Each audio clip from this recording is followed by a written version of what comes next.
The man who once built cradles was now contemplating his own demise.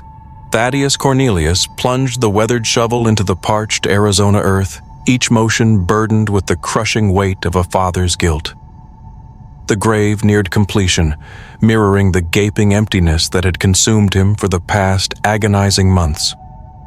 Behind him, the silent ranch house stood sentinel, its windows reflecting the ominous storm clouds gathering on the horizon. Sarah's room remained untouched, a shrine to a life tragically cut short. Her favorite book lay open on the desk. Her cherished Sunday dress hung expectantly on the door. He could no longer bear to cross its threshold, each glimpse a painful reminder of what had been and what could never be again.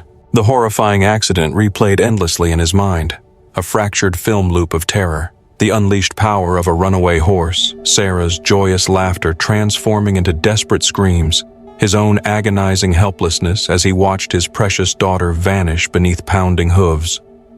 The doctor's words, "It was quick," offered no solace to a man who felt he had irrevocably failed his most sacred duty. Thad wiped the sweat from his brow, his hand trembling uncontrollably. Martha had been gone 2 harsh winters now, claimed by a relentless fever. Sarah was the living embodiment of her, all he had left of her, all that remained of goodness in a world that seemed determined to strip him bare. Without his little girl, what earthly purpose remained in drawing another breath? The wind intensified, carrying the promise of rain and the pungent scent of sagebrush. Good. The impending storm would cleanse the earth of any lingering trace of Thaddeus Cornelius, the man who was powerless to protect what mattered most. His neighbors would eventually discover him, likely attributing his actions to grief-induced madness. They wouldn't be entirely wrong. Thunder echoed in the distance as he tossed another shovelful of dirt over his weary shoulder. The hole was nearly the right depth now. Soon the excruciating pain would cease, the relentless memories would fade, and the unbearable weight of a responsibility he had failed to shoulder would finally be lifted from his weary soul. He paused, gasping for breath, gazing up at the darkening sky. In a few short hours, it would all be over. Sarah would understand, wouldn't she, and forgive him for choosing to join her rather than endure the unending torment of her absence? But as he raised the shovel, preparing for what he believed would be his final act, a flicker of movement caught his eye. Figures appearing on the horizon, shimmering through the heat waves rising from the desert floor. Thad squinted against the wind, his heart pounding in his chest. 5 small silhouettes struggled towards his property, their movements imbued with the desperate urgency of fugitives fleeing unimaginable terror. As they drew closer, a primal instinct surged through him, turning his blood to ice. Children. 5 young girls, their clothes ragged and torn, their faces streaked with dirt and tears, like paintings of sorrow. The eldest couldn't be more than 14 years old, the youngest barely old enough to toddle steadily. They moved like spectral figures emerging from a nightmare, their eyes constantly darting over their shoulders, as if pursued by a ravenous beast. And in that pivotal moment, as Thaddeus Cornelius stood poised at the precipice of his own grave, clutching the shovel intended to end his suffering, he realized his final day was about to become infinitely more complicated than he had ever imagined. The oldest girl reached his dilapidated fence first, her dark hair plastered to her forehead with sweat and desperation. She stopped abruptly when she saw Thad standing beside the gaping hole, shovel in hand, resembling a broken scarecrow stripped of its purpose.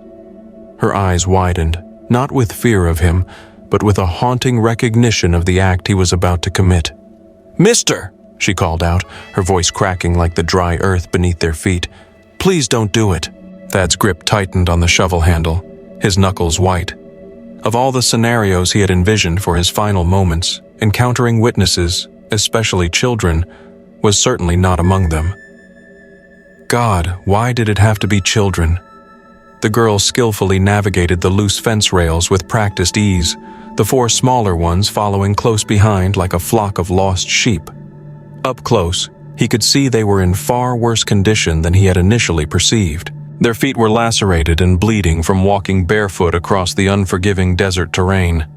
Their lips were cracked and bleeding from extreme thirst. The youngest, a frail little thing with sun-bleached blonde curls, swayed precariously on her feet, as if she might collapse at any moment. "We ain't going to hurt you, mister," the oldest continued, cautiously stepping closer with her hands raised in a gesture of peace. We need help. We've been walking since yesterday morning." Thad's gaze shifted to the hole he had painstakingly dug, 6 feet deep, 3 feet wide, the perfect dimensions for a man who had surrendered to despair. But these girls, they were clinging fiercely to their tomorrows, fighting for survival with every ounce of strength they possessed. "Where did you come from?" he heard himself ask, though a part of him desperately didn't want to know, didn't want to become involved, didn't want another devastating opportunity to fail someone who needed his protection. "Copper Ridge Orphanage," she said, the words laced with a bitterness that tasted like poison. "But we ain't ever going back there. Never." The raw intensity in her voice made Thad's stomach clench in a knot. He'd heard hushed whispers about that place, rumors that circulated through the town like a toxic cloud. Children forced into grueling labor, beaten mercilessly for minor infractions, fed scraps that wouldn't even satisfy a stray dog. Most folks simply turned a deaf ear, finding it easier to ignore the atrocities than to risk getting involved. The youngest girl swayed again, and this time her exhausted body gave way, collapsing to the ground like a discarded sack of grain, her tiny limbs motionless. The oldest rushed to her side, gently cradling the child's head in her lap. "Lucy, Lucy, please stay with me." Thad instinctively dropped the shovel. The echoing clang as it hit the ground seemed to reverberate across the desolate ranch, as final as the closing of a coffin. But instead of descending into his prepared grave, he found himself kneeling beside the unconscious child, his heart heavy with concern. She was burning with a raging fever, her breathing shallow and rapid, a dangerous combination of dehydration, exhaustion, and possibly something far worse.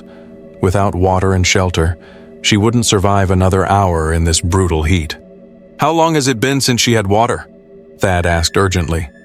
"Yesterday morning, same as all of us."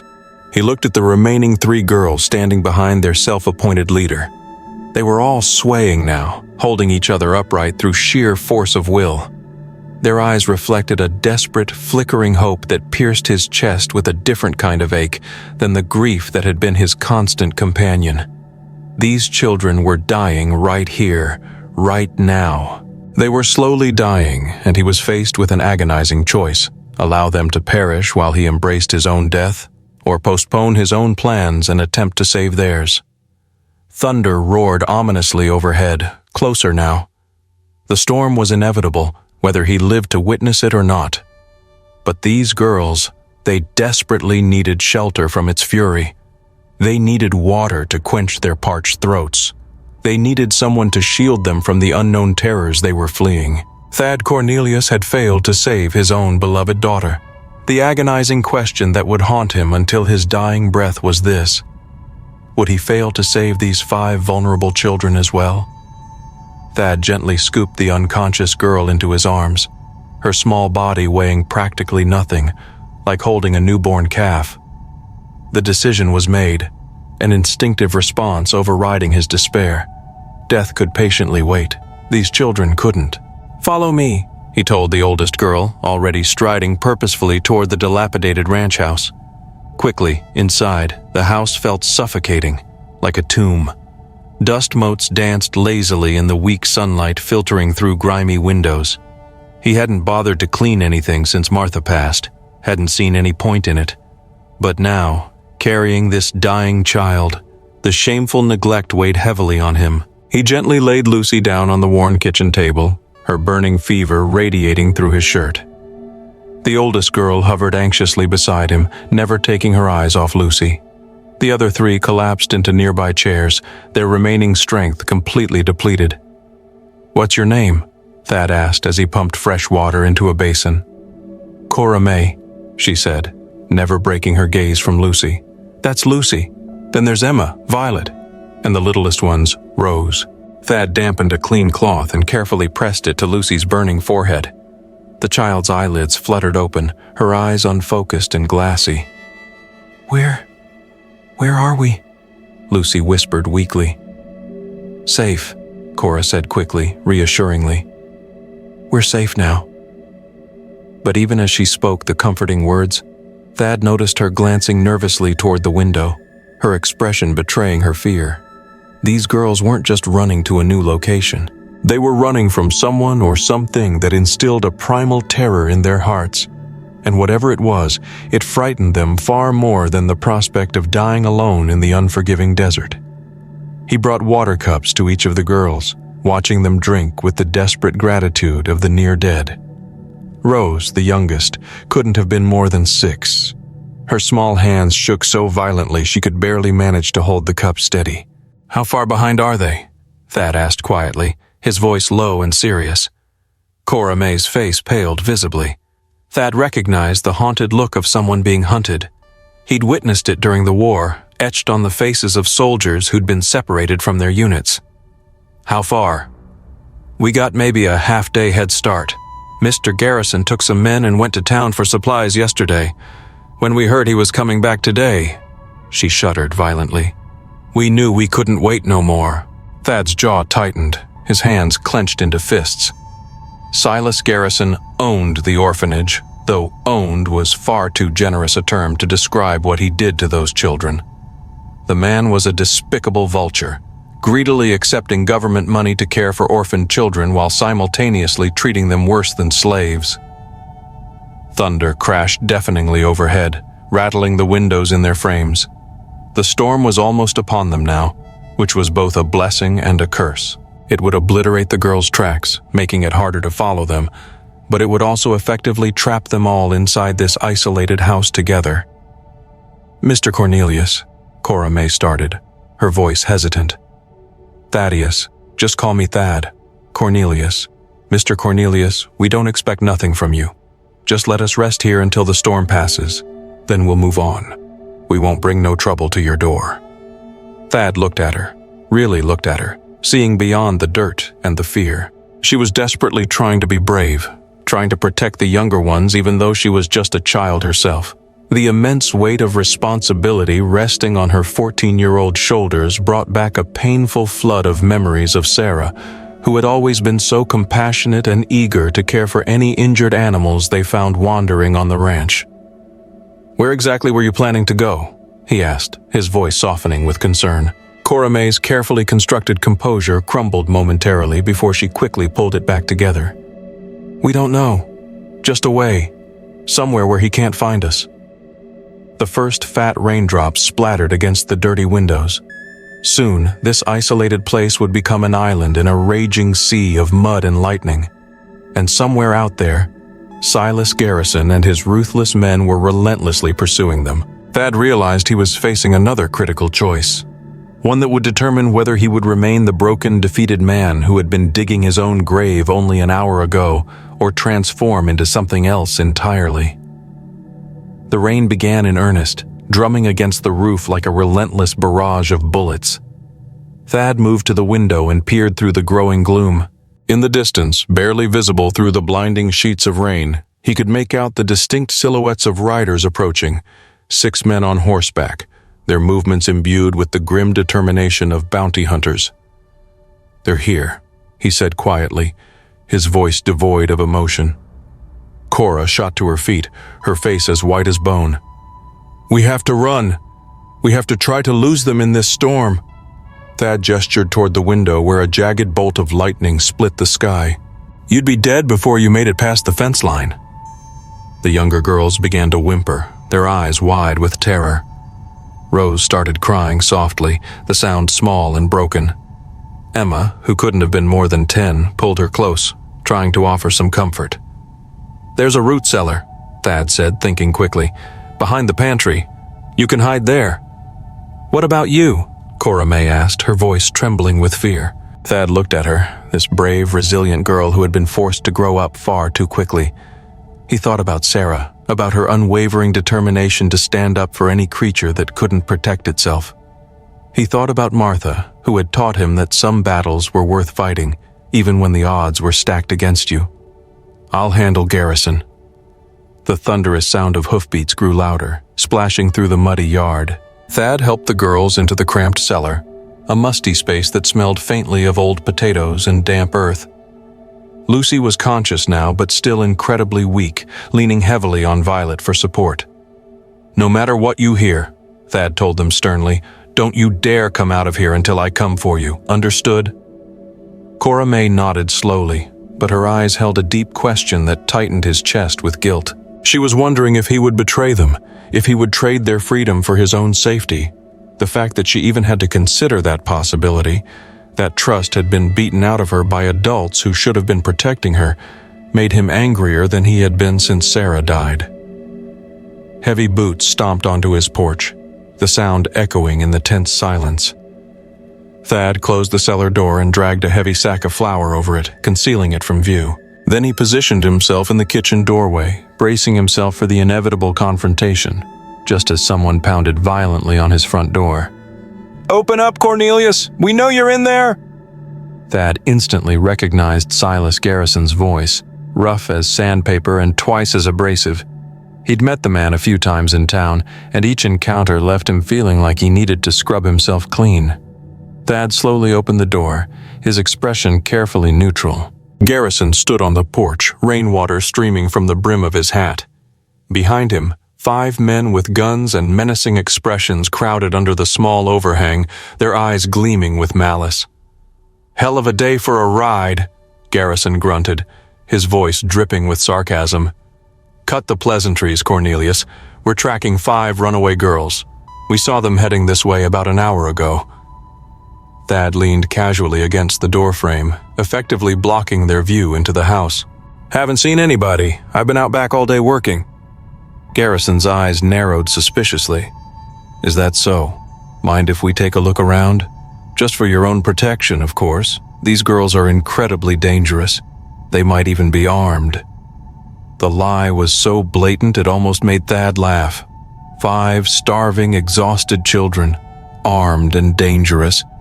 But he forced himself to maintain a stoic expression. "Actually, I do mind. This is private property." One of Garrison's men shifted his weight impatiently, his hand moving closer to the butt of his gun. The tension on the porch thickened, as heavy as molasses. "Now see, Cornelius, here's the thing," Garrison said, his voice dropping to a dangerously low whisper. "Those girls are legally my responsibility. The territory pays me good money to keep them fed and housed. When they run off like this, it makes me look bad, very bad." "Can't imagine why," Thad said dryly, his voice laced with sarcasm. Garrison's face darkened with fury. "You got a smart mouth for a man standing alone." "Who says I'm alone?" It was a bluff, a desperate attempt to buy time. But Garrison's eyes flicked past Thad into the house, a flicker of uncertainty crossing his face. In that brief moment of hesitation, Thad realized something that chilled him to the bone. If he were Garrison, what would he do? What line would he cross? Thad made his choice. He stepped back from the doorway and swung the door wide open, inviting them in. "Come on in then. Search all you want." Garrison's eyes lit up with triumph, a predatory glint in their depths. But Thad wasn't finished.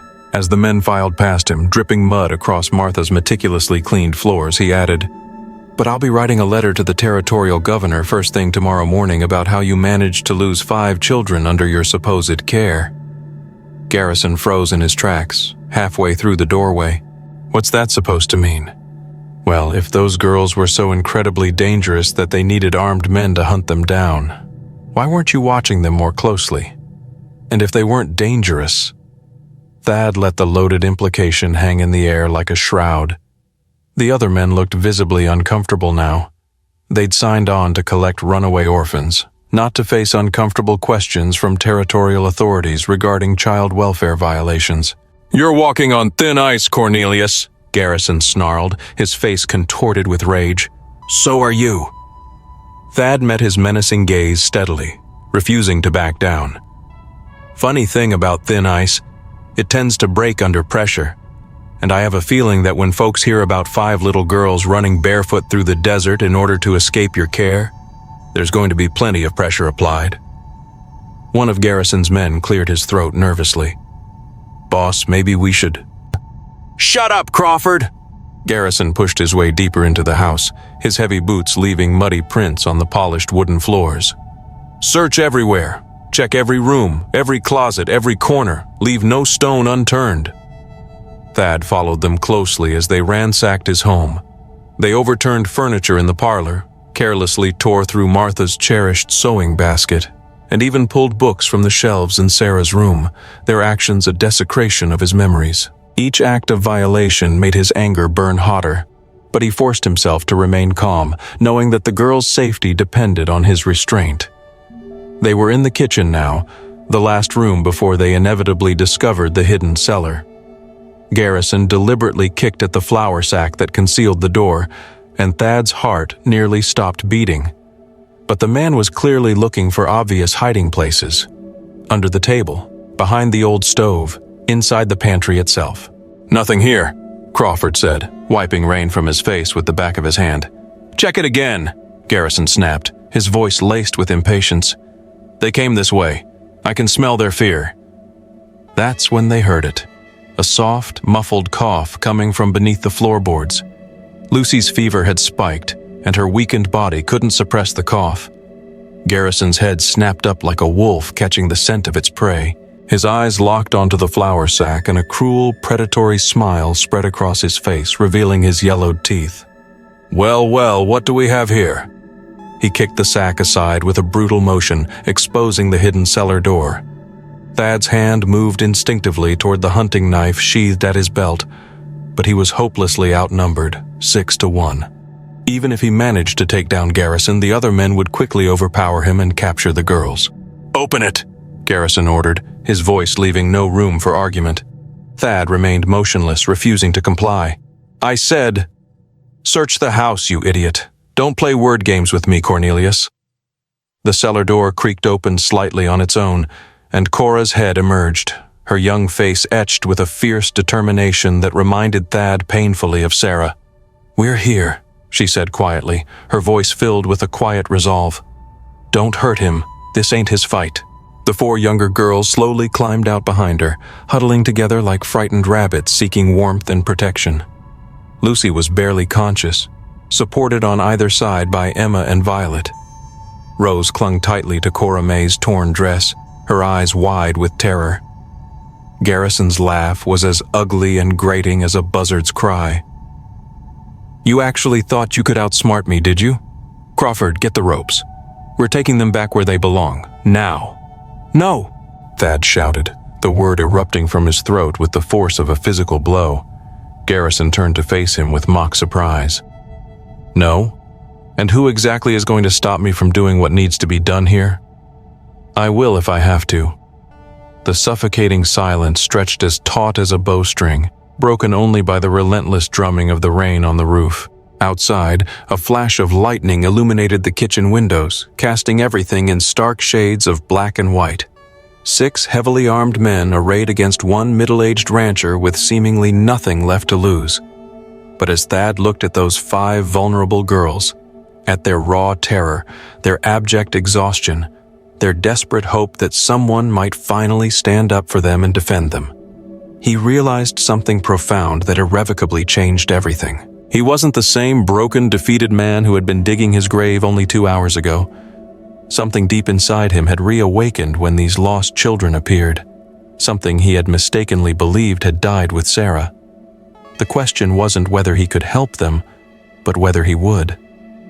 A slow grin spread across Garrison's face. "You know what your problem is, Cornelius." Garrison stepped closer, invading Thad's personal space. He was close enough that Thad could smell the stale whiskey on his breath and see the hatred in his eyes. "You think because you lost your little girl that makes you some kind of hero. But heroes don't quit. Heroes don't dig their own graves." Thad's blood ran cold, the words hitting him like a physical blow. Garrison had seen the grave. He'd seen the shovel. The man's smile widened, feeding on Thad's obvious shock and vulnerability. "That's right. I saw your little project out there. Pretty pathetic if you ask me. A man so broken he can't even face tomorrow." Garrison's voice dropped to a condescending whisper. What do you think these girls would say if they knew that the man who's claiming to protect them was ready to abandon the entire world just an hour ago? Cora May looked at Thad with a mixture of confusion and hurt, her eyes searching his for answers. The fragile trust he'd been carefully building crumbled before his eyes, replaced by the familiar weariness of a child who had been betrayed too many times to count. "Is that true?" she asked quietly, her voice barely a whisper. Thad couldn't lie to her, not now. The truth would be another betrayal, not now. The word hit the room like a physical blow. Yes. Rose started crying again, her small body trembling uncontrollably. Emma pulled the younger girls closer, trying to shield them from the harsh reality of the situation. Even Crawford looked uncomfortable, as if this wasn't the kind of fight he'd signed up for. "So here's what's going to happen," Garrison continued, sensing victory and reveling in it. "You're going to step aside, Cornelius. We're going to take these girls back where they belong, and you're going to finish what you started out there in the dirt. Everybody gets what they deserve in the end." Thunder crashed deafeningly overhead, the sound so loud it shook the very foundations of the house. In the flash of lightning that followed, Thad caught a glimpse of something moving through the kitchen window. His eyes focused, and he saw the sheriff. He knew now there was no going back, but a decision had to be made. "The thing is, Garrison," Thad said slowly, his voice gaining strength. "You're right about one thing. Heroes don't quit." Before anyone could react, Thad dove toward the kitchen counter and grabbed the coffee pot, still hot from the morning's brew. He hurled it with all his remaining strength at the nearest oil lamp, shattering the glass and plunging half the room into near darkness. "Run!" he shouted to the girls, his voice hoarse with desperation. Chaos erupted in the room. Men cursed and stumbled blindly in the sudden darkness, their hands groping for their weapons. Someone's gun went off accidentally, the bullet splintering the wooden ceiling somewhere above them. Thad tackled Garrison around the waist, driving him backward into the sturdy kitchen table. But 5 defenseless girls attempting to flee through a house filled with armed men was like a pack of frightened rabbits scattering through a den of hungry wolves. Crawford grabbed Rose roughly around the waist as she tried to dart past him. Another man caught Emma by her hair, eliciting a piercing scream that echoed through the house. "Got 2 of them!" Crawford yelled triumphantly. It was then that the front door exploded inward with a deafening crash. Sheriff Hank Morrison stepped through the shattered doorway, rainwater streaming from his coat, his shotgun leveled at the chaos unfolding within.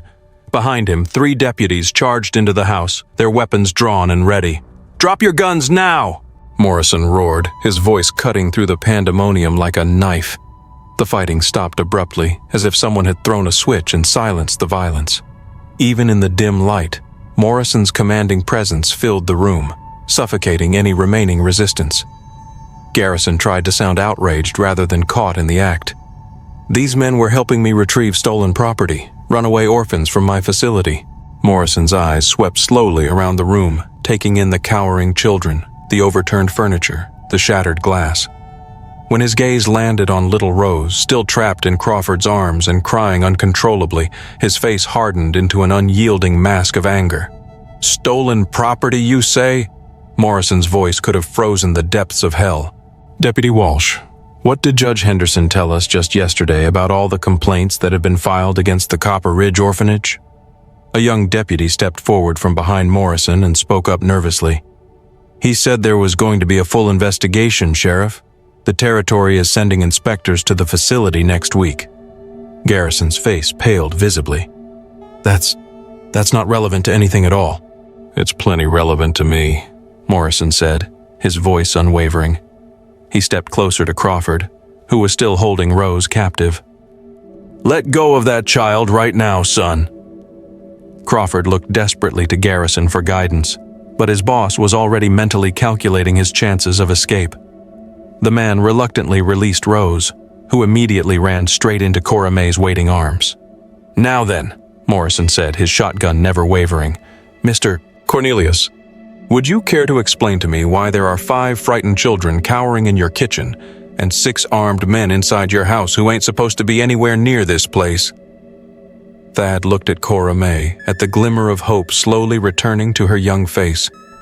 He looked at Lucy, still weak but standing on her own 2 feet. He looked at the 3 littlest ones who might finally have a chance at the normal childhood they so desperately deserved. The broken man who'd been digging his own grave that morning was gone, replaced by someone who had rediscovered what he was truly fighting for. But the most dangerous part was yet to come, as he looked to the sheriff and said, "These girls came to me asking for help. They were starving, dehydrated, and running from abuse at Garrison's orphanage." Morrison nodded slowly. He listened as Thad explained, "Mr. Garrison here decided to collect them with armed men instead of contacting proper authorities. They're my legal responsibility," Garrison protested. But sweat was forming on his forehead despite the cool air from the storm. "The territory pays me too." "The territory pays you to care for children, not hunt them down like animals." Morrison's voice cut through Garrison's excuses. "Deputy Walsh, escort Mr. Garrison and his men outside. They'll be waiting there until I sort this out." "You can't do this," Garrison snarled. "I have rights. Those girls," Morrison interrupted, "are under my protection now. Any argument you got? You can make it to Judge Henderson in court with lawyers present."